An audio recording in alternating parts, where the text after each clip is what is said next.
Bonjour. Bonjour. Aujourd'hui, c'est lundi et le lundi, c'est l'invité du public. L'invité du public, c'est donc ces causeries, ces rendez-vous que nous avons eus pendant plusieurs années, animés par Éric Russon, le journaliste, qui interrogeait donc des artistes, des comédiens, des comédiennes de la communauté française de Belgique pour vous permettre de faire mieux connaissance. Nous avions enregistré tous ces rendez-vous qui n'étaient pas, qu'on ne devait pas normalement vous présenter sur Internet, mais l'occasion faisant le larron, voici ces interviews qui n'ont pas été montées, donc parfois il y a un peu des longueurs et c'est pas tout à fait bien rythmé, mais ce n'est pas grave parce que pour le moment, nous avons le temps. Donc aujourd'hui, Alexandre von Sivers, que vous connaissez bien, je pense qu'il a fait des dizaines de spectacles au Théâtre Le Public et dans plein d'autres théâtres. Il doit avoir fait 60 ans de théâtre certainement. Donc il a été l'invité d'Éric Russon. Nous vous laissons en sa très bonne compagnie et nous vous donnons rendez-vous jeudi pour un prochain invité. Est-ce que quelqu'un peut être dans la régie, s'il vous plaît? Vous allez vous saouler. Je ne sais pas, monsieur. On s'adresse Je voudrais vous parler de la aux vie. spectateurs en leur racontant une histoire. L'acteur est un artisan et s'étouffe. Et les drames font rire. On avait besoin de rire. Et que ça fait du bien parce que ça valide aussi le droit qu'on a d'être... Ce soir, le comédien que nous recevons est un immense comédien que vous avez sans doute tous déjà vu une ou deux fois, qu'on a vu récemment à Villers-la-Ville, dans un classique. C'est une voix, c'est un nom, c'est un physique. Je vous demande d'accueillir Alexandre von Sivers.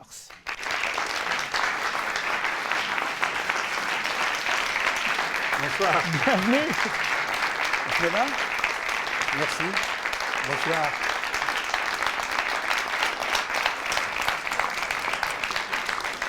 Bonsoir Alexandre. Avant de parler de vous, j'aimerais qu'on parle de quelqu'un avec qui on avait rendez-vous ce soir et qui, je pense, avait assisté là au deuxième rang, aux 20 ans du public, mais aussi à l'entretien que j'avais eu avec Patricia et Michel. C'était il y a quelques mois. Bon, alors on avait pris rendez-vous. On s'était préparé à avoir une longue soirée parce que c'était quelqu'un de bavard qui racontait bien les histoires. C'était Suzy Falk qui nous a quittés durant l'été. Et donc je souhaitais commencer, je pense que vous n'y verrez aucun inconvénient, évoquer un peu sa personnalité. Elle est irremplaçable et je ne prétends pas la remplacer. En tout cas, juste ce soir. Mais je pense que vous avez quand même quelques souvenirs avec Suzy. Vous avez travaillé avec Suzy. C'était une personnalité, c'est vrai, assez... Une délicieuse emmerdeuse. Je devais remplacer au pied levé un comédien français accidenté. Suzy était dans la distribution, Fernand Abel également. Il y avait un metteur en scène. Le metteur en scène me donnait les indications. En 3 répétitions, il fallait faire ça. Et elle n'arrêtait pas de me donner des indications. Je n'en sortais plus. Et Fernand Abel lui a dit « Suzy, arrête d'emmerder ce pauvre garçon ». Et j'ai gardé d'elle un excellent souvenir et je la regrette absolument. Voilà, je pense qu'on peut l'applaudir, Suzy Falk. Voilà. Vous venez de démontrer que voilà, vous avez une voix incroyable. Est-ce que c'est... C'est vrai. Alexandre von Sivers, c'est une voix qu'on reconnaît tout de suite. Roger Simons Qui n'est pas là. L'autre jour, quand nous jouions aux Beaux-Arts, poste de Solange Nebensal, ici présente, c'est un texte sur la déportation, ce sont des textes sur la déportation, nous avions des micro-cravates. Je pense qu'ils étaient mal réglés et Roger Simons m'a dit « Tu es enrhumé ou quoi ?» Nous n'avons pas de micro-cravate aujourd'hui. Non, mais c'est juste pour les appareils. Oui. C'est juste pour les appareils. Est-ce que c'est quelque chose que vous avez travaillé, cette voix? Non.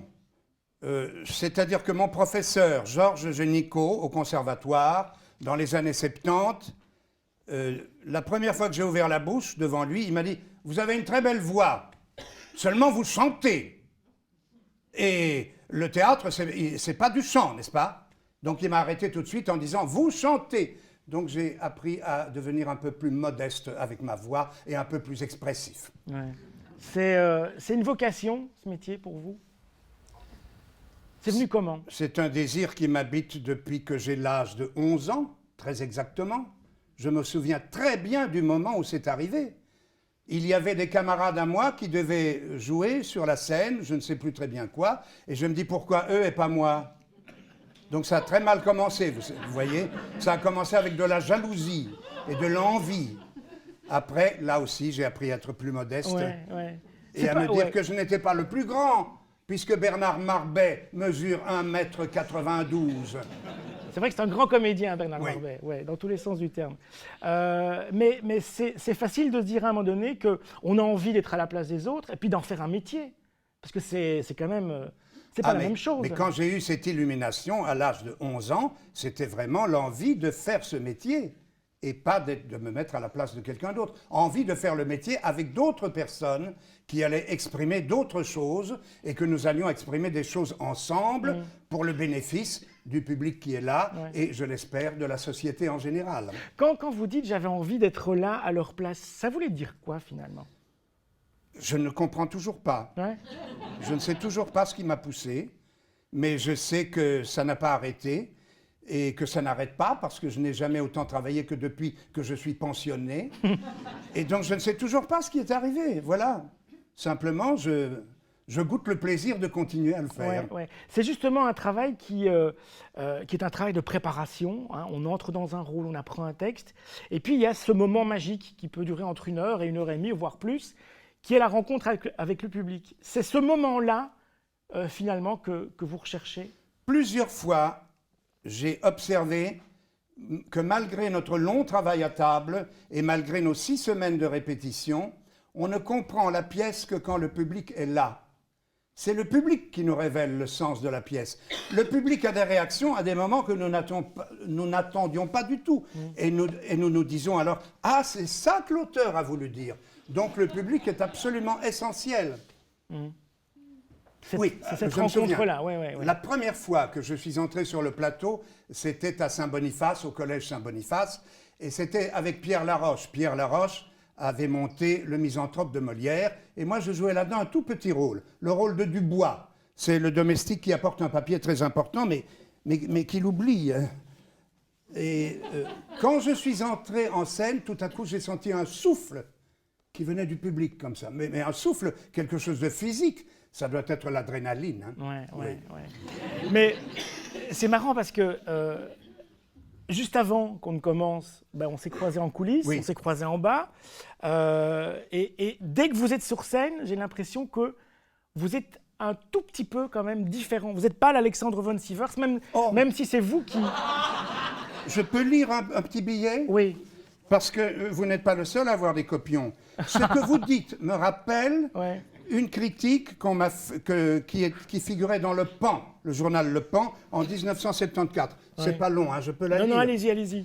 Alexandre von Sivers est frêle, terne même, avec sa calvitie précoce, ses cheveux filasses rares et mal coupés, sa myopie attendrissante, ses oreilles décollées. Il n'a rien de l'Apollon.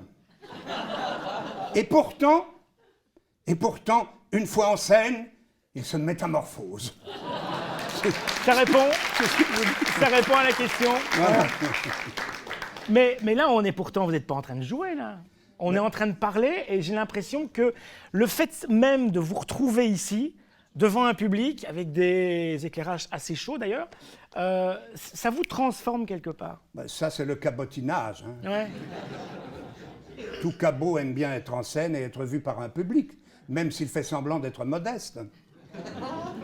Quels ont été vos professeurs, vos grands professeurs? Parce que ça marque ça, hein, les professeurs. Alors, je parlais déjà de Georges Génicot, qui était d'abord une voix. Une autre voix. Quand j'étais petit, j'écoutais, comme je ne pouvais pas lire, comme je devais éteindre la lumière à 8h30, à 20h30, eh bien, j'écoutais la radio avec un petit poste à galène. Et j'entendais là des feuilletons radiophoniques avec des voix extraordinaires. Raoul de Manez, Georges Génicot, Paul Roland, Madeleine Rivière, Yvonne Garden, Marcel Josse, je pourrais encore en citer quelques-uns. Et tout ça m'a mis dans une admiration extraordinaire pour tout ce que la voix peut exprimer. Et alors j'ai eu le bonheur d'avoir comme professeur au conservatoire, nous avons ici Anya Gedroitz, qui a aussi été l'élève de Georges Génicot. Et nous l'avons eu comme professeur, et ça c'était vraiment merveilleux. Il donnait un cours qui portait un nom qui n'est plus d'actualité aujourd'hui, c'était déclamation. Mais avec lui, il fallait surtout pas déclamer, il fallait ressentir, jusqu'au trognon, disait-il. Ressentez ce que vous dites. Et la première fois, comme il était producteur radio, il m'a invité à la radio pour un feuilleton radiophonique qui s'appelait Le Soleil de minuit, de Théo Fleischmann, un des fondateurs de la radio belge. Et on a refait Le Soleil de minuit. Alors il m'a dit, Alexandre, vous êtes dans le champ mort. Le champ mort, c'est là où le micro ne vous entend pas. Et d'ailleurs, essayez de ne pas faire de bruit avec vos pages et de ressentir un peu ce que vous dites. Voilà, ça a été une bonne école, non? Qu'est-ce qu'on apprend finalement à l'école? Parce que vous le disiez vous-même, quand on apprend un texte, qu'on a des indications de metteur en scène, c'est le public finalement qui vous dit ce que le texte veut dire. Qu'est-ce qu'on apprend dans une école? Qu'est-ce que vous avez appris? Mais j'ai appris justement à ne pas chanter le texte, mais à le dire. C'est-à-dire à donner l'impression qu'on est en train d'improviser. On doit... Et ce qui est formidable dans les alexandrins, dans les vers de 12 pieds, c'est de donner l'impression qu'on improvise, alors même qu'il y a un rythme et qu'il y a des rimes. Ça, c'est la chose la plus extraordinaire. Le public se dit, mais il improvise, et il arrive à faire des rimes en même temps. Mais c'est merveilleux. Or, ces rimes ont été écrites il y a 4 siècles. Hein. Ouais.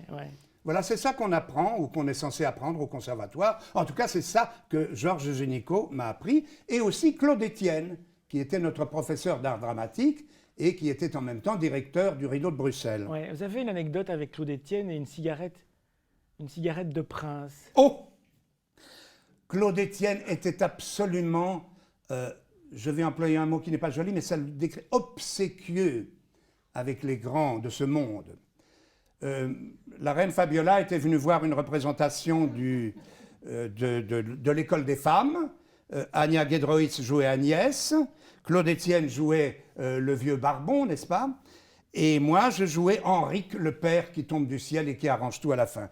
La reine Fabiola m'a dit, est-ce que vous n'avez pas trop chaud en dessous de votre perruque? C'est gentil de sa part. Et Claude Estienne lui a... Et alors, elle a ajouté, et je vous demande si ça ne vous ennuie pas que je vienne vous saluer à l'entracte pour votre concentration. Et Claude Estienne a dit, Madame, Madame.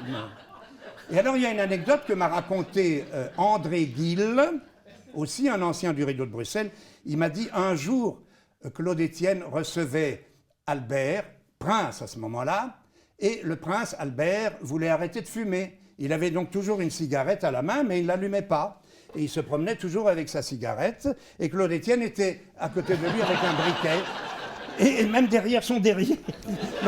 Enfin bon, je vous passe la suite. Hein. Non, mais il a failli... Il n'a pas brûlé le fond de son pantalon. Il a failli brûler le fond de son pantalon. Il a failli. J'ai l'impression, parce qu'il y a d'autres anecdotes, alors on les racontera ou pas, mais qu'à chaque fois, vous vivez à la fois le spectacle et l'aventure humaine qui est autour.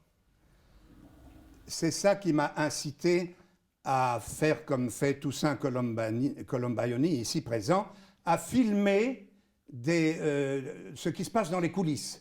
Et ça, je pense qu'aucun reporter ne pourrait faire, parce qu'il faut vivre dans les coulisses pour savoir ce qui s'y passe exactement. Ça m'a parfois amené à rater mon entrée en scène. Hein. Non, pas vraiment. Et donc, j'ai plusieurs vidéos sur des spectacles qui montrent l'envers du décor, notamment L'Ange Bleu, qui a été joué au Théâtre du Parc et qui a été mis en scène par Michel Cassen, Hélène Bogen, qui est là quelque part, voilà. Et d'autres spectacles. Si ça vous intéresse, allez sur YouTube, comme on dit en bon français, et tapez simplement Alexandre von Sivers, et vous verrez plusieurs extraits de spectacles, Tartuffe, L'Ange Bleu, et d'autres spectacles encore. Ouais, il a une chaîne télé, c'est quand même dingue. Hein. Et sur Facebook aussi, parce que Mais sur Facebook, vous collectionnez... Oui, j'en vois quelques anecdotes théâtrales sur Facebook. C'est parce que j'ai envie de faire concurrence à ZA. Voilà. Vous connaissez le site animé par Éric Russon, site culturel. Voilà. Ouais, c'est une belle concurrence en tout cas. C'est une belle concurrence. Je voudrais, avant qu'on ne fasse un premier intermède, parce qu'il y aura 2 intermèdes ce soir, qu'on parle d'une autre de vos passions. Donc on va faire une petite digression, et en même temps c'est peut-être la même finalement, c'est celle de se retrouver sur scène, mais dans un autre exercice, c'est la musique. Oui. Ça, c'est une autre de vos grandes passions. Alors la musique, j'ai appris la musique dès l'âge de 5 ans avec 2 vieilles dames russes qui m'ont donné l'amour de la musique, mais aucune technique. Alors, entre 14 et 18 ans, j'ai été entre les mains d'un professeur qui s'appelait Armand Dufour. Armand Dufour allait parfois accompagner la reine Elisabeth chez elle, parce que la reine Elisabeth jouait du violon. Et lui, il m'a donné une technique plus solide que celle que j'ai jamais eue. Mais après, à partir de 18 ans, je n'ai plus jamais eu de professeur, sauf quelques conseils que m'a donné Laurence Mekitarian, qui est ici présente, et avec qui nous allons jouer un morceau à 4 mains. J'espère qu'elle ne va pas me taper sur les doigts, parce qu'elle est très sévère. Ouais. Hein. Et donc, cette musique, oui, c'était... mon professeur, quand j'ai eu 18 ans, m'a dit « Tu vas faire le conservatoire ». J'ai dit « Non, non, non, je vais... » Oui, mais pas en musique, en théâtre. Ah, c'est dommage. Donc, je n'ai pas fait le conservatoire en musique, mais j'ai donc une double casquette. Il m'arrive dans certains spectacles, on me le demande, de jouer du piano. La première fois que ça m'est arrivé, c'était dans une pièce de Peter... Je ne parle pas trop longtemps. Non, non, c'est très bien. C'était une pièce de Peter Ustinov qui s'appelait La 10e de Beethoven. Ça se passait à l'époque contemporaine, et un abbé, un curé, dans son église, tout à coup, il est tombé sur un personnage qui était Beethoven, tombé dans notre siècle. Et vous savez qui était ce curé dans la mise en scène de Philippe Rondest au Théâtre National en 1980 par là? C'était Michel Cassen-Ellenbogen qui jouait le rôle du curé. Et donc moi, en tant que Beethoven, j'étais appelé à jouer du piano et j'accompagnais un lead assez sinistre de Beethoven qui s'appelle « Loin de ma tombe obscure ». Et c'est Viviane Chantel qui le chantait. Et je m'étais bien appliqué à bien travailler. Et après le spectacle, il y a des spectateurs qui m'ont dit « Oh, mais le playback est bien réglé. Hein ». Et depuis lors, chaque fois que je joue du piano en scène, j'ai pris la décision de faire des fausses notes. Pour qu'on ne me dise pas que le playback est bien réglé. D'ailleurs, il y en aura quelques-unes tout à l'heure. Hein. Mais on va vous écouter dans vos fausses notes alors tout de suite. Et on va accueillir Laurence. Oui. Vous allez nous interpréter une marche militaire Une marche militaire de Schubert. de Schubert. Parce que Schubert n'est pas seulement le langoureux, c'est pas seulement la jeune fille à la mort, c'est aussi... Voilà. On va vous Laurence. écouter, Laurence. Allez-y.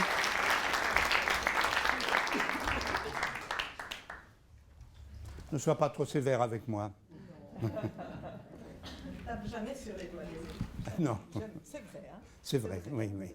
C'était au figuré. Par contre, moi, je tape sur un piano. On y va?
Laurence.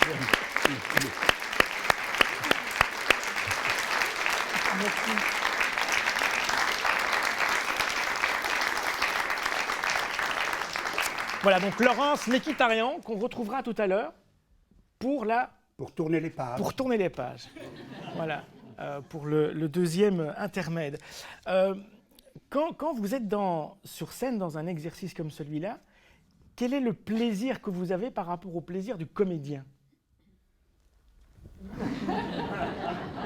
Parce que là, on vous sentait très concentré, habité, comme ça, par ce que vous avez à faire. Et puis, voilà, il y a la musique. La différence, évidemment, c'est que je ne connais pas la partition par cœur. Ouais. Donc, ma concentration est sur la lecture de la partition, le fait que le piano n'est pas un vrai piano, la pédale n'est pas à la bonne place. Donc, la concentration est très, très grande et l'inquiétude aussi. Or, le comédien, lui, ne peut pas montrer son inquiétude. C'est pour ça qu'il apprend le texte par cœur et qu'il donne l'impression d'être plus à l'aise, quoi. Voilà. Par cœur, et puis parfois, il y a des trous de mémoire. Parmi les anecdotes qu'on m'a rapportées, il y a un trou de mémoire assez amusant parce que... Je ne m'en souviens plus. Non, mais justement, c'est Thierry Debroux qui vous l'a rappelé. Oh! Et c'est un trou de mémoire que vous avez résolu d'une drôle de manière. C'était au café-théâtre de la Samaritaine. Ouais. Ceux qui sont déjà allés là-bas savent qu'il y a un escalier, le célèbre escalier de la Samaritaine. La Samaritaine, c'est dans une cave. Et l'escalier donne sur une porte de secours imposée par les pompiers qui donne sur le couloir d'une maison privée. Donc on ne s'en sert jamais, uniquement en cas de... Voilà. Et alors là, la metteur en scène qui était Ève Bonfanti, elle m'a dit, ben, écoute, tu vas monter cet escalier. Elle m'a dit, ça brûle pour point au cours d'une des représentations. Hein. Ce n'était pas du tout réglé dans la mise en scène. Elle a eu une idée comme ça, tu vas monter cet escalier et claquer la porte derrière toi. Et puis revenir, évidemment. Alors Thierry Debroux était en scène, il jouait, je crois que je jouais le rôle d'un crooner et Thierry Debroux jouait le rôle de Méphisto. Et alors moi je file donc par cet escalier, je claque la porte derrière moi, je me retrouve dans le couloir, mais plus moyen de rentrer évidemment, comme c'était une porte de secours. Alors je me suis mis à crier « Méphisto! Méphisto! Venez me sauver! Méphisto !» Bon, il est accouru, évidemment, et on a pu continuer la pièce, parce que l'épisode s'est passé au tout début de la pièce. Moi, je pensais à un autre trou de mémoire. Alors, c'est pas un trou de mémoire. Encore un? Le trou de mémoire de l'enseigneur. Ah, oui. Où vous êtes allé demander à quelqu'un du public la brochure. En tout cas, exactement, oui. Ouais. L'enseigneur de Jean-Pierre Depagne. Je m'adressais directement au public, avec un texte écrit, bien sûr, que je respectais.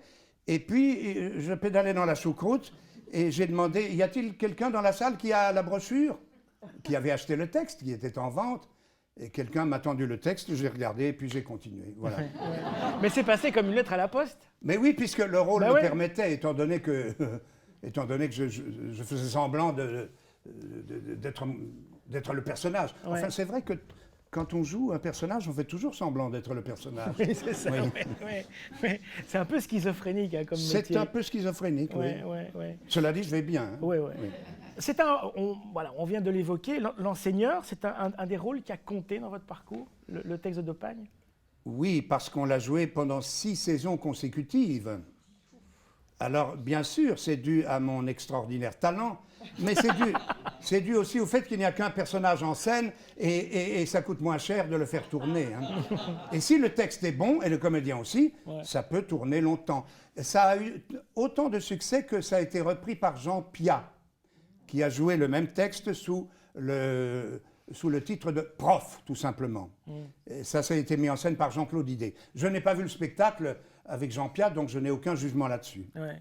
Je me souviens d'un autre spectacle qui a eu pas mal de succès, que vous avez repris des années après avec le même comédien, Daniel Hansen. C'était le texte de Nathalie Sarraute, pour un oui ou pour un non. Oui. Et ça, c'est aussi un spectacle un peu ovni, comme ça, qui a marqué les esprits. Est-ce qu'il vous a marqué aussi, ce spectacle? Oui, tout à fait, parce que Nathalie Sarraute, elle va dans le fond des choses. Elle gratte vraiment dans la moindre signification d'une réplique. Il y a dans cette pièce, pour un oui ou pour un non, 2 amis qui se rencontrent, qui se rencontrent et on sent que l'un des deux est un peu vexé par l'autre. Et finalement, où est la source de cette vexation? Elle tient à beaucoup de choses, qui tient à leur différence de statut social, mais essentiellement, ce qui a été le déclencheur, c'est que l'autre lui aurait dit « Tu m'as dit un jour, c'est bien ça ». Oui, alors quoi, je ne peux pas dire que c'est bien. Non, mais tu l'as dit avec un air un peu supérieur. Tu as un peu allongé le bien et tu as laissé retomber le ça. C'est bien ça. Et j'ai donc senti là-dedans tout le mépris que tu pouvais avoir pour moi. Et c'est vrai, des choses pareilles arrivent dans la vie. Et Nathalie Sarraute arrive à la dépister. Ouais. C'est ça qui était formidable. Moi, dans je cette vous ai pièce. vu dans cette pièce dans les années 90 à la création et vous l'avez repris plusieurs années plus 12 tard. ans plus tard. 12 oui. ans. Est-ce qu'on joue différemment parce que la vie est passée, parce que 12 ans ou plus Il y a sans doute des différences, mais je n'ai pas l'impression d'avoir joué une autre pièce ou de l'avoir Ouais. abordée différemment. Non, non. Sans doute, forcément, il y a des différences, mais je n'en suis pas conscient. Ouais. C'est le public qui doit juger ça. Oui, le c'est public ça. qui va- Il y a ouais. sans doute des gens qui ont vu la pièce à Ouais. 12 ans de distance. oui. Ouais. On parlait de concentration. Moi, je voudrais savoir comment est-ce que vous vous concentrez avant de rentrer sur scène. Alors, il y a des... Quand j'ai commencé ce métier, j'avais quelques phrases à dire. Pas grand-chose. Et donc, je me baladais, je me vois toujours me baladant au foyer 2 du Rideau de Bruxelles, au Palais des Beaux-Arts, et je répétais ma phrase. Et donc, une fois entré en scène, je bafouillais. Donc, j'en ai conclu qu'il ne faut pas répéter ces lignes juste avant d'entrer en scène. Et j'ai même pris l'habitude, et c'est devenu une sorte de superstition et de rituel, de ne même plus prendre ma brochure avec moi au cours des dernières répétitions. Et alors maintenant, avant d'entrer en scène, je bâille et j'ai envie de dormir. Et une professeure de chant, Pierrette Lafineuse, ici présente, m'a dit « Bâiller, c'est très très bon pour la voix. Donc tu fais bien de bâiller avant d'entrer en scène. Ouais. Est-ce qu'il y a le trac? Eh bien, mon trac se traduit par une envie d'aller dormir. Je n'ai plus le trac et cela m'inquiète. Pourquoi? C'est une boutade. Ouais. Mais il se manifeste juste comme ça. Il se manifeste par des bâillements et une envie d'aller dormir. Ouais. Oui. Il y a des comédiens qui m'ont déjà raconté que finalement, quand ils ont un rendez-vous quotidien avec le public, toute leur journée est concentrée sur ce moment. Je peux absolument confirmer cette chose et je dis que jouer le soir, ça prend toute la journée. Ce qui évidemment me rappelle une autre anecdote. Le public, parfois, quand on prend son verre après le spectacle, il y a certaines personnes qui vous demandent « Et qu'est-ce que vous faites pendant la journée ?» Il y avait un comédien qui s'appelait Georges Aubray et qui répondait « Moi, mais je conduis le tram 16 ».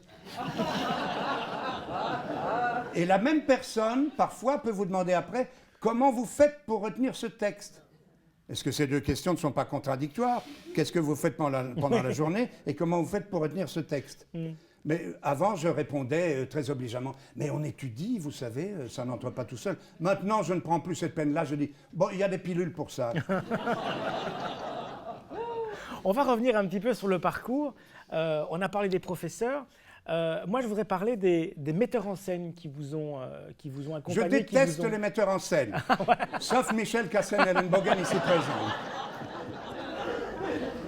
Non, mais le rapport des comédiens avec le metteur en scène est très délicat. Parce que le problème du comédien, c'est le metteur en scène, c'est le scénographe et c'est le régisseur.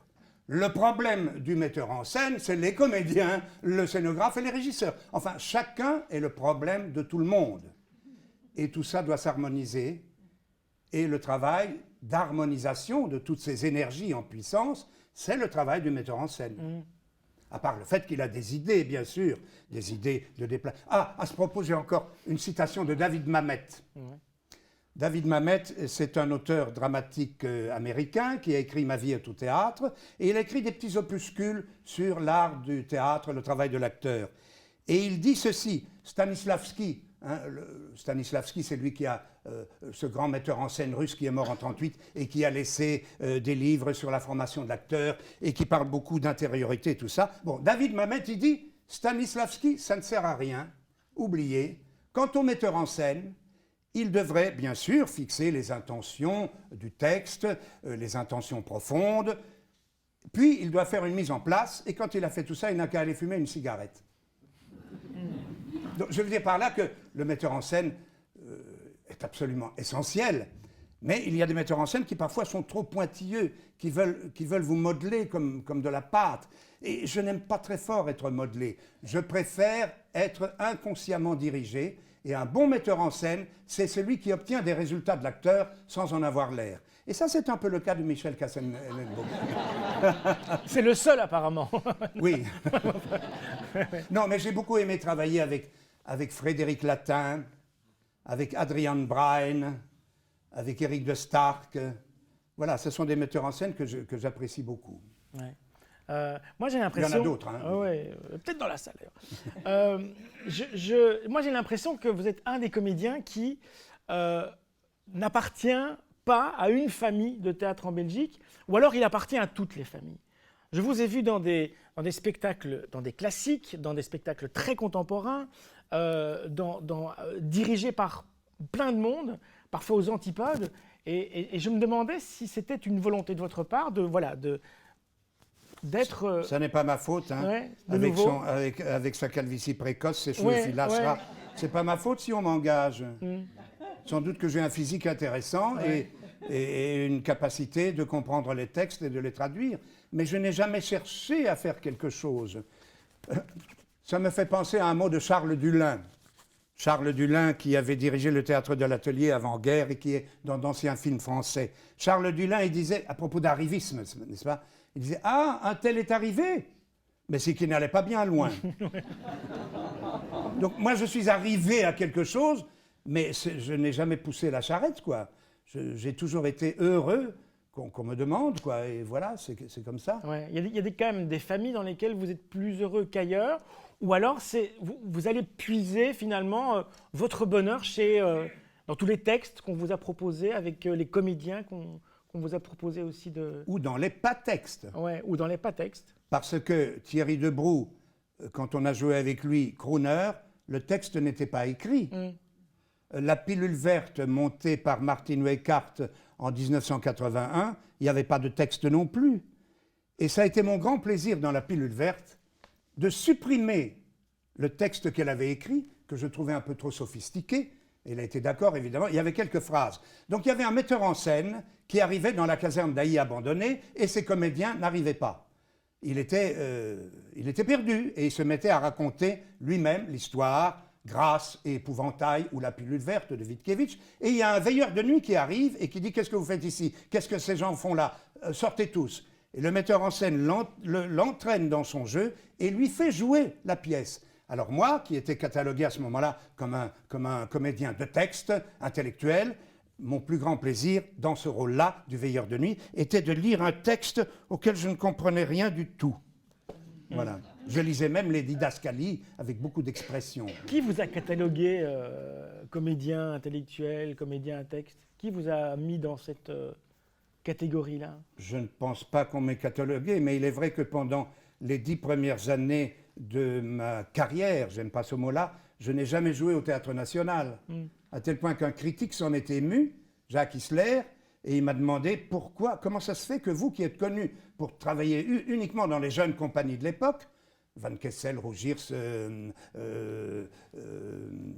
celui qui a sa bibliothèque ici, comment s'appelle-t-il? Marc Liebens. Ah oui. Vous êtes connu pour ne travailler qu'avec les jeunes compagnies. Comment se fait-il que vous jouez maintenant au Théâtre National? Et j'ai répondu, et c'était sincère, parce que j'ai changé d'appartement. Ça me coûte 10 fois plus cher. Donc c'est vrai, j'avais une envie. Je n'avais pas envie de travailler au National. Hein. Je n'avais pas envie de travailler dans les grands théâtres. Mais bon, ça a continué quoi, Ouais, comme ça. j'ai l'impression que vous êtes quelqu'un qui étudiait beaucoup. Alors, vous parlez déjà couramment 5 langues. Couramment, non. Non. Non, je parle français, Oui. n'est-ce pas? Dans ma famille, on parlait russe, donc je parle russe. Et puis j'ai des notions d'anglais, d'allemand et de néerlandais. Ouais. Donc il y a vraiment le français, la langue que je connais. Le russe, je le parle couramment, un russe de cuisine. Ouais. Et les autres, je peux me débrouiller quotidiennement. Vous pourriez jouer, vous avez déjà joué dans une langue étrangère? My duty to you both, an equal love, great kings of France and England, since that my... etc., etc. Zagaramy zelisamy, za szerokimi mariami, ni na niebie, na земле, vol zijpelende zap, vol zoet, vol zuur, vol zoetheid. Là, vous m'avez un peu poussé. Hein. Là, ouais, il ne faut pas vous pousser beaucoup. Hein, Oh, quand même. Il ne faut pas vous pousser beaucoup. Pour revenir au français, parce que là, on vient d'entendre la musicalité, est-ce que, sans chanter, est-ce qu'il y a une manière de quand même faire chanter cette langue qu'est le français à travers des textes, parfois aussi différents que des textes en alexandrin, et puis un texte de Nathalie Sarraute. Il faut se laisser faire par le vers qui comporte en lui-même sa propre musique, son propre rythme, mais sans l'appuyer. Et ce qui compte avant tout, c'est le sens. Il faut que le sens paraisse. Exactement comme dans Nathalie Sarraute. Si vous dites c'est bien ça, ça veut dire oui, c'est bien cette petite mouche qui est là. Si vous dites c'est bien ça, vous avez l'air admiratif. Si vous dites c'est bien ça, vous avez l'air méprisant. Donc ce qu'un acteur doit comprendre, c'est qu'est-ce qu'il y a en dessous du texte. L'acteur ne doit pas jouer le texte, il doit jouer ce que Stanislavski appelle le sous-texte. Donc il n'y a pas une manière de faire chanter la langue, mais il y a une manière de rendre manifeste le sens du texte. Et c'est pour ça que je dis qu'un acteur doit être intelligent, quoi qu'on en pense. On ne citera personne. Il y a aussi, j'ai l'impression chez vous, une volonté de transmettre. Alors, on est allé vous voir à Villers-la-Ville il y a quelques semaines. C'était la première ou la deuxième, je pense, du Malade imaginaire. Et il y avait des jeunes comédiens autour de vous à qui vous passiez des bouquins sur la scénographie, la dramaturgie, le métier de comédien. J'ai l'impression que vous aimez transmettre. Énormément, oui. Oui, j'ai enseigné au conservatoire jusqu'en l'an 2000. Et puis après, comme je n'enseignais plus, chaque fois que je rencontrais des jeunes comédiens, oui. Mais je ne me force pas. Il faut transmettre. Que veut dire le mot tradition? La tradition, ça veut dire... Je pense qu'en latin, tradere, ça ne veut pas dire trahir. Tradere, ça veut dire porter au-delà. Tradition, c'est porter au-delà. Transmettre, c'est essentiel dans la vie. Quel professeur étiez-vous? J'en parlais tout à l'heure avec Pierrette Lafineuse, qui elle, enseigne toujours au conservatoire. Je n'ai jamais autant aimé des scènes dont j'étais responsable que quand je laissais la bride sur le cou. Par exemple, j'ai fait travailler l'impromptu de Versailles de Molière. Vous savez, l'impromptu de Versailles, on voit là-dedans Molière qui réunit tous ses comédiens et il dit il faut vite préparer quelque chose parce que Louis XIV attend. Et alors il appelle tous ses comédiens par leur nom. Et alors j'ai dit vous allez me jouer ça, mais vous allez remplacer les noms des comédiens de Molière par vos noms à vous. Et pour la mise en place, vous faites comme vous voulez. Je vous donne 2 consignes. La première, c'est de respecter le créneau. Vous savez, quand on se met en place, il faut qu'on voit tout le monde. Et la deuxième, c'est de ne pas prendre la pause que prennent vos voisins. Je n'ai jamais vu une mise en place aussi merveilleuse et aussi parfaite. Je ne l'avais pas du tout dirigée. J'avais simplement donné ces 2 indications-là aux comédiens. C'est un métier qu'on apprend tout le temps. Vous êtes encore aujourd'hui, quand vous montez sur scène, vous apprenez encore ce métier? C'est-à-dire que je dois surtout apprendre mon texte. Et en apprenant le texte, il y a une chose curieuse de la part de Pierre Arditi. Dans une interview, il dit « Moi, j'apprends mon texte mécaniquement. C'est vraiment une mécanique. » Eh bien, moi, personnellement, je suis incapable d'apprendre mon texte mécaniquement. Au contraire, j'essaye de le dire avec sentiment, avec ce que je pense qu'il veut dire, quitte après à être complètement mis sur une autre voie par le metteur en scène. Mais il faut quand même que je l'étudie avec implication et sentiment. Ouais. Le texte, toujours le texte, c'est vrai qu'il y a beaucoup de comédiens qui disent ça, et des metteurs en scène, qui disent finalement on cherche, mais tout est dans le texte. Oui, ou derrière le texte. Il faut découvrir ce qu'il y a derrière. C'est un long travail, mais là je reviens quand même à la question. Qu'est-ce que vous apprenez encore de neuf aujourd'hui sur ce métier? Mais je n'apprends peut-être pas de grands principes, mais j'apprends ce que chaque texte m'apporte. Oui, je suis un peu accuyat devant cette question. Oui, c'est un apprentissage quotidien, évidemment. C'est un métier qui est à la fois un métier qui vous permet d'interpréter des gens, des personnages, mais de puiser aussi en vous. Est-ce que c'est un métier qui vous apprend à savoir qui vous êtes aussi? Eh bien, je cherche toujours. Vous savez qu'il y a des théories psychanalytiques sur la la fonction du... Et là-dessus, j'ai encore une petite note. Ah ben, que je voudrais allons-y. vous- Mais je ne sais pas si on a le temps. Ah encore. oui, vous avez le temps. Il y a un certain docteur Bugard. Un certain docteur Bugard qui a écrit un livre qui s'appelle, non pas Le théâtre et son double, comme Antonin Artaud, mais Le comédien et son double. Et c'est un livre que je déteste, parce qu'il a un présupposé psychanalytique. Je vous lis une question qu'il a posée à un comédien, et vous comprendrez tout de suite ce que je veux dire. Voilà la question que pose le docteur Bugard au comédien anonyme. Votre maître a-t-il été pour vous un père idéal? Le maître me paraît encore chargé symboliquement de puissance paternelle. La vocation théâtrale, c'est une manière de dépasser le complexe d'Édipe à travers le maître. Cette vocation remplit ainsi une double fonction de sublimation artistique et de dépassement du conflit primordial grâce à l'identification au modèle. Le comédien joue pour se guérir et nous guérir de quelque chose. Et le comédien répond « Ah, maintenant que vous m'avez dit ça, c'est vrai, je suis en effet frappé de mon malaise avec mes parents. Je me sens anxieux auprès de mon père qui pourtant m'adore. Je ne pense pas qu'on puisse réduire la vocation d'un comédien à ces théories de basse psychanalyse. Hein. Parce que je vous disais tout à l'heure qu'à 11 ans, j'ai voulu devenir comédien. Mais vous savez, la mémoire, qu'est-ce que c'est la mémoire? Il faut peut-être même pas relire Proust pour savoir ce que c'est. Mais les souvenirs que nous gardons sont déformés par la vie qu'on a vécue.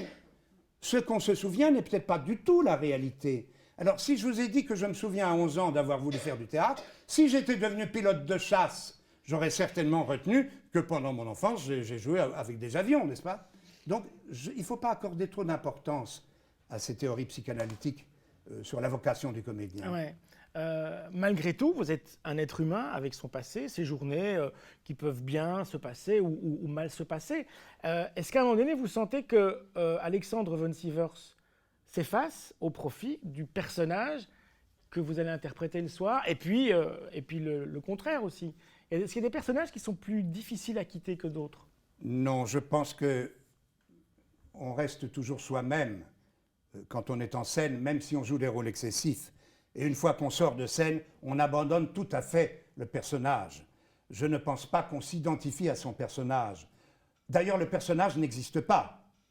Hamlet n'existe pas. Il n'y a que le comédien qui existe. Et le comédien qui fait devant un public un simulacre afin de susciter certaines réactions. Mais le comédien n'est pas envahi par son personnage. Ou alors il est un malade. Alors c'est très dangereux. Alors ça devient du psychodrame. Donc je suis plutôt de l'école de Diderot, plutôt que de l'école de Stanislavski, Artaud, etc. Diderot disait qu'il faut que le comédien doit provoquer des pleurs dans la salle, mais ne pas pleurer lui-même.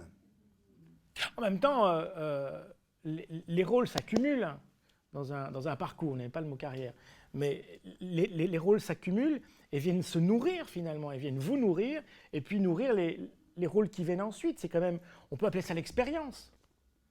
Oui, mais on est avant d'entrer en scène, même si on baille, on est toujours, c'est toujours. C'est une remise à zéro. C'est une remise à zéro. Ah, oui, ouais. oui, oui. On ne peut pas jouer un rôle dans une routine, quoi. C'est impossible. Ouais. Parce qu'il y a toujours le public qui est nouveau et qui ne réagit pas toujours au même moment. Et c'est ça la magie du théâtre, c'est exactement comme le théâtre tire son lustre de l'éphémère. C'est un peu comme mon crâne, d'ailleurs. Quel rapport est-ce que vous entretenez avec la caméra, avec le cinéma? Parce que vous en avez fait, encore récemment d'ailleurs. Est-ce que c'est le même rapport? Est-ce que c'est la même manière de faire son métier, où là il faut répéter des petites choses, attendre longtemps, répéter des petites choses parfois 10 fois, 15 fois? Je pense que c'est le même mécanisme qui joue. C'est-à-dire que quand on assume un personnage, il faut donner l'impression qu'on le vit, qu'on est sincère et réaliste. C'est une chose très difficile à réaliser dans les contraintes qui sont les nôtres. La contrainte de l'alexandrin est très très grande. Et il faut triompher, du verre de 12 pieds est très grande. Il faut triompher de cette contrainte. Mais au cinéma, il y a la contrainte du câble qui est sous vos pieds. et que vous ne devez... voilà, il y a des tas de contraintes dans le cinéma. Triompher des contraintes de l'Alexandrin dans une fable de La Fontaine vous permet de triompher des contraintes qui sont liées au cinéma. Pour terminer sur le cinéma sur une note amusante, vous savez ce que disait Louis Jouvet à propos du cinéma quand on lui demandait « Qu'est-ce qui est important pour vous, monsieur Jouvet, au cinéma ?» Et il disait « C'est de trouver une bonne chaise. » Quand vous êtes face au public, parce que vous l'avez dit, c'est finalement chaque jour on est devant un public différent, donc forcément ça vous influence d'une manière ou d'une autre, même Oui. si le texte est le même, même si vous êtes dans le personnage. Mais par exemple ici, les premiers rangs, on les voit. Vous croisez des regards. Est-ce que vous restez dans le personnage, ou bien parfois est-ce que la vie, c'est-à-dire le public, fait irruption comme ça pendant quelques secondes dans votre jeu? Il y a ce qu'on appelle au théâtre le phénomène du quatrième mur. Ouais. C'est-à-dire que dans certaines pièces, on ne doit surtout pas donner l'impression qu'on est conscient que le public est là, afin que le public ait l'impression d'assister à quelque chose auquel personne n'assiste. D'ailleurs, le cinéma, c'est exactement la même chose. La caméra s'introduit n'importe où, dans un lit, dans une salle d'hôpital, dans une scène d'amour. C'est totalement artificiel. La caméra n'est pas... Ce qu'on voit au théâtre, ce qu'on voit au cinéma, sont des choses que personne n'est censé voir. Et pourtant, on les voit et on les accepte par convention. Donc, dans certaines pièces, il y a ce quatrième mur. Mais d'autres pièces, comme des pièces de Goldoni ou des pièces de Molière, il y a des apartés où on parle directement au public. Il y a des pièces comme L'Enseigneur où je m'adresse directement au public. Donc, les plaisirs sont variés. Ouais. En tout cas, le plaisir ici est très grand parce que je n'ai pas l'impression d'être devant un public, mais devant des amis. Voilà. Moi, je me suis déjà retrouvé dans des salles où on voyait parfois des gens s'endormir au premier rang. Ça vous est déjà arrivé, ça? De dire, mais Oui. et qu'est-ce qu'on ressent quand on est devant un public qui somnole un peu? Oui, mais on se dit qu'ils ont trop mangé avant de venir au théâtre. Hein. On n'a pas envie de les réveiller. Mais l'inverse Bon, c'est pas le cas ce existe soir. aussi. Le Ouais. public n'est pas toujours conscient de ses propres réactions. Il m'est arrivé de jouer du piano dans un fado, mais le piano n'était pas sur scène, il était comme au cinéma, au pied de la scène, et donc j'avais vu sur les gens du premier rang. Et les gens du premier rang, à certaines répliques, ils s'esclaffaient, mais vraiment comme ça. Et quand on leur disait après, vous vous êtes tapé sur les genoux, ils disaient, non, non, pas du tout, moi je trouvais ce sinistre. Donc le public n'est pas toujours très honnête après. Mais moi je l'ai surpris s'esclaffant, plutôt que dormant. Voilà. Ouais. C'est quand même une chose étonnante de se retrouver dans une salle de théâtre, d'être sur scène, mais aussi d'être dans le public, parce qu'on se retrouve avec des gens qu'on ne connaît pas, qu'on n'a jamais rencontrés, et on rit de la même chose. C'est une des vertus d'ailleurs de ce métier, c'est de vivre un moment ensemble, et après, la vie nous sépare à nouveau. C'est une chose, oui, Ouais. c'est une chose que j'ai remarqué notamment. C'est bien ici qu'on a joué Petits crimes conjugaux. Oui. Il y avait donc des choses qui concernaient le couple. Bon, moi, je ne suis pas en couple, je n'étais pas accompagné ce jour-là non plus.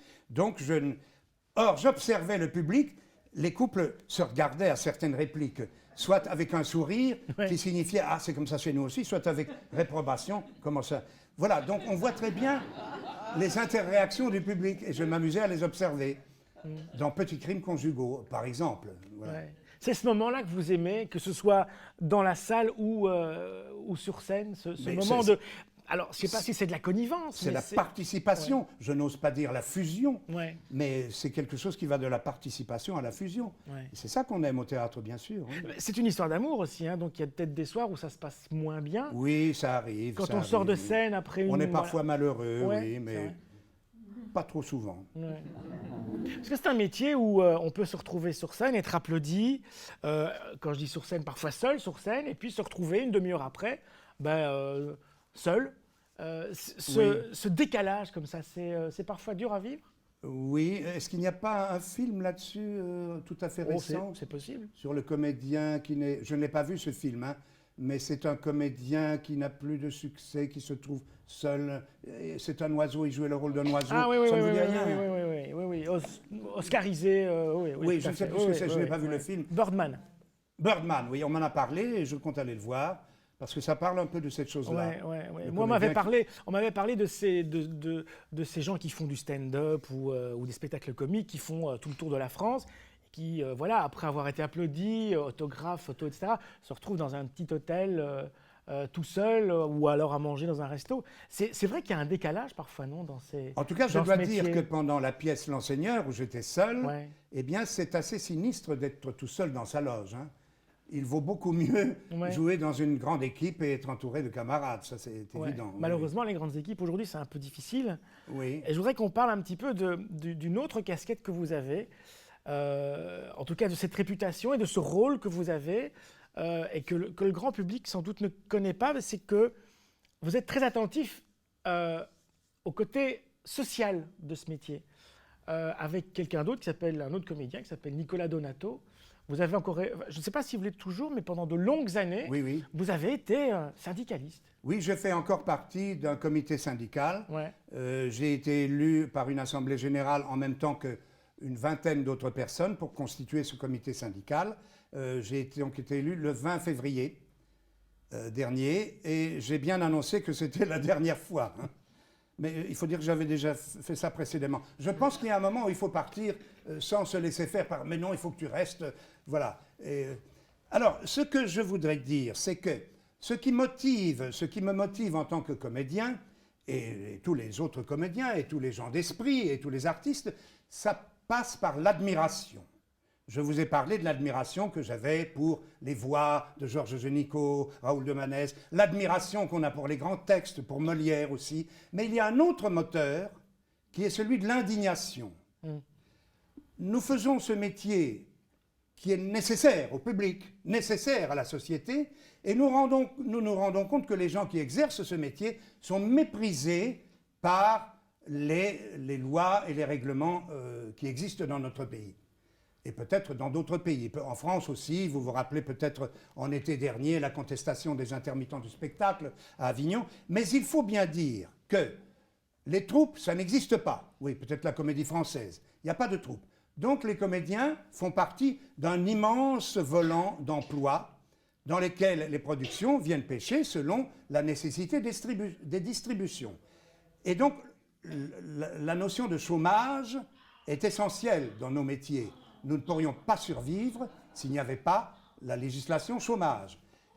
Et les règles du chômage deviennent de plus en plus restrictives, à la fois pour l'ensemble des chômeurs, mais spécifiquement aux artistes. Je ne vais pas ici entrer dans des détails techniques, mais je peux vraiment dire sincèrement que les nouvelles lois chômage spécifiques aux artistes, ce sont des lois qui datent du 1er avril 2014, et ce n'est pas une blague, elles aboutissent à l'asphyxie programmée de nos professions.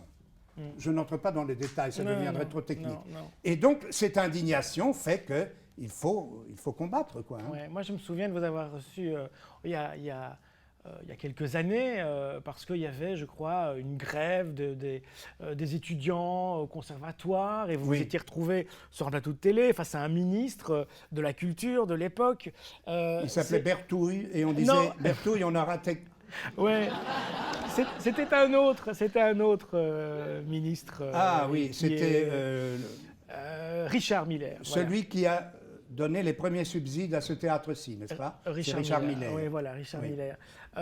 Donc il a de bons côtés aussi. C'est un rôle qui est indissociable de votre métier, mais aussi de votre vie d'homme, ça?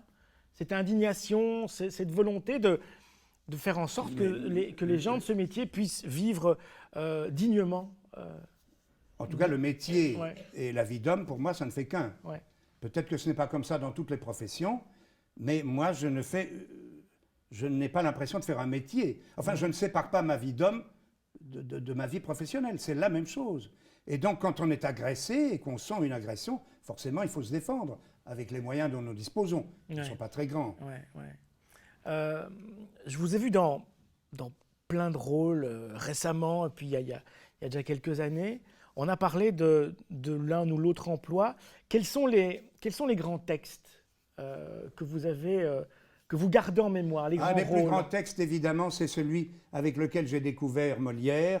C'est Le Misanthrope de Molière, dont je vous parlais tout à l'heure, il faut dire que Pierre Laroche est un ancien de l'Institut Saint-Boniface, où j'ai moi-même fait mes études. Il y avait là aussi Jules-Henri Marchand, il y avait là aussi Éric de Starck, il y avait là aussi Paul Van Stal, l'auteur de Bossemans et Coppenol.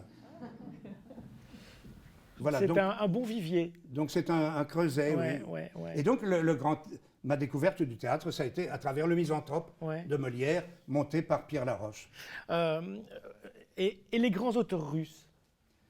Les grands auteurs russes, il m'est arrivé de les traduire. Ouais, Tchekhov, ouais. dont notamment La Cerisée a été jouée ici. Mhm.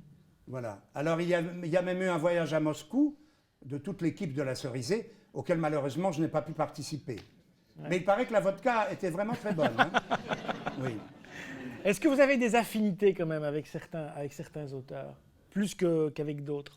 Mais il y a des auteurs que je ne découvre et que je ne connaissais pas du tout. Donc je n'ai pas d'a priori, je dirais. Non, je n'ai pas des affinités, disons, particulières. ouais. Je suis heureux de découvrir ce que je ne connais pas encore. Ouais. Quand quelqu'un comme Charlie de Gaulle, qui est ici, je l'ai vu tout à l'heure, vient vous trouver, comment ça se passe? Ben voilà, là encore une pièce qui n'était pas écrite. Ouais. Donc, dire que je suis un comédien de texte, le dire à cette époque-là, c'est faux, puisque je tombe comme dans un bol de soupe, dans un texte qui n'est pas écrit. Charlie de Gaulle fait des petits dessins. Oui. Et alors, nous devons improviser sur ces petits dessins. Par exemple, le baiser de Roméo et Juliette, ça se passait en l'air. Mais Roméo et Juliette, ça a été... Il faut vraiment voir ça. Il y a aussi des choses sur YouTube, sur le spectacle de Charlie de Gaulle, qui s'appelait Is tout Shakespeare en 80 minutes. Ouais. Voilà.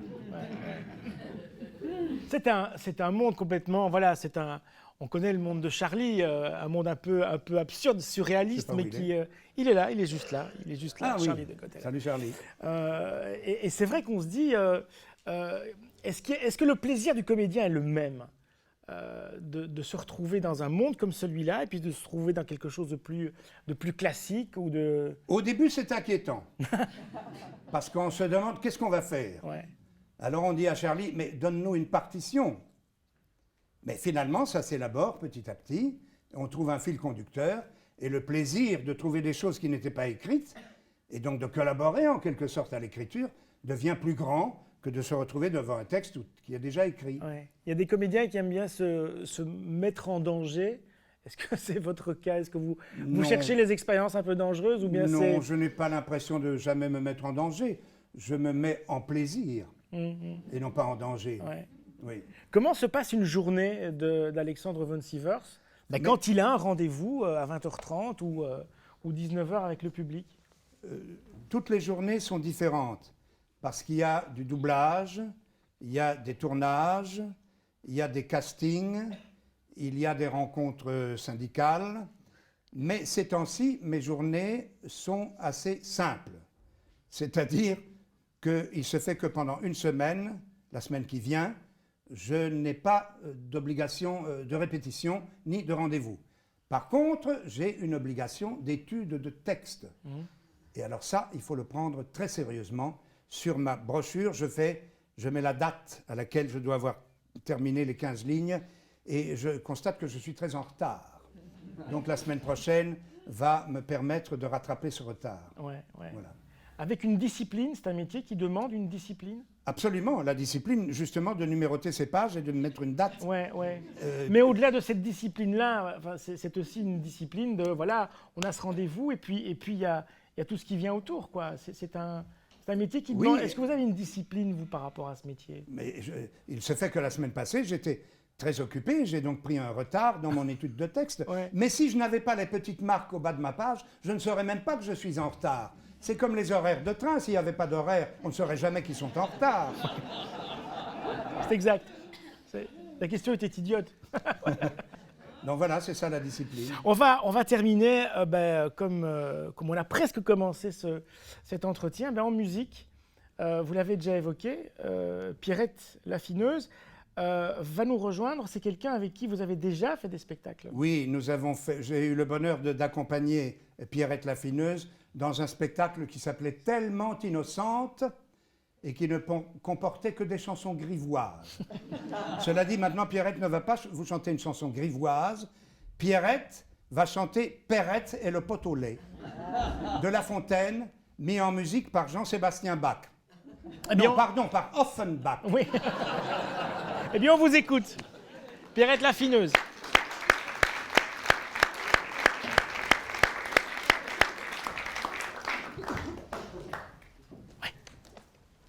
Ça va, Pierrette? Je vais bien. Oui, moi aussi.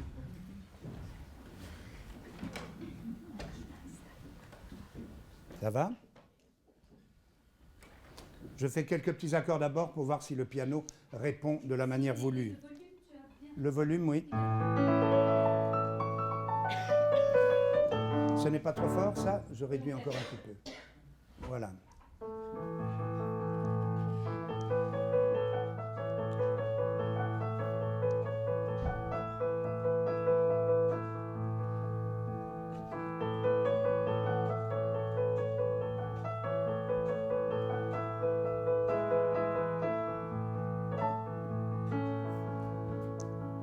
Perrette sur sa tête ayant un pot au lait, bien posé sur un coussinet.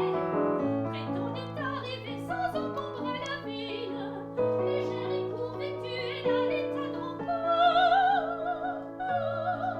Ayant mis ce jour-là pour être plus agile, cotillon simple et souliers plats, notre laitière ainsi troussée comptait déjà dans sa pensée tout le prix de son lait.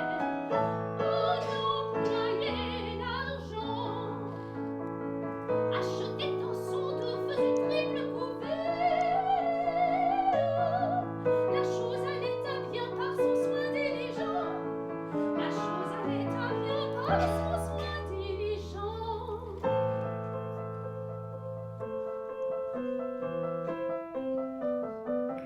Il me disait-elle facile d'élever des poulets autour de ma maison.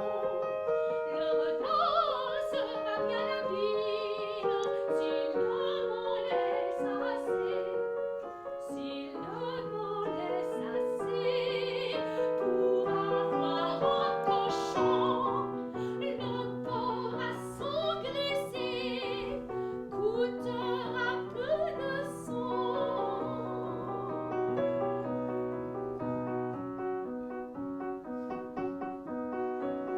Il était quand je lus de consort raisonnable, j'aurai le revendant de l'argent bel et bon, et qui m'empêchera de mettre en notre étable, vu le prix dont il est une vache et son veau, que je verrai sauter au milieu du troupeau, que je verrai sauter au milieu du troupeau, Perrette là-dessus, s'endosser, transporter le lait.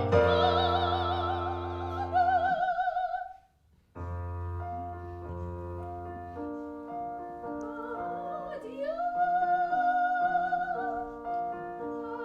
adieu, adieu, vos vaches. Adieu, poupée, la dame de ses biens, qui t'en donne marée. Sa fortune ainsi répandue, à s'excuser à son mari, en grand danger d'être battu. Le récit en farce en fait fait, on appela le pot au lait, le pot au lait. Le récit en farce en fait fait, on appela le pot au lait. On l'appela le pot au lait. On l'appela le pot au lait.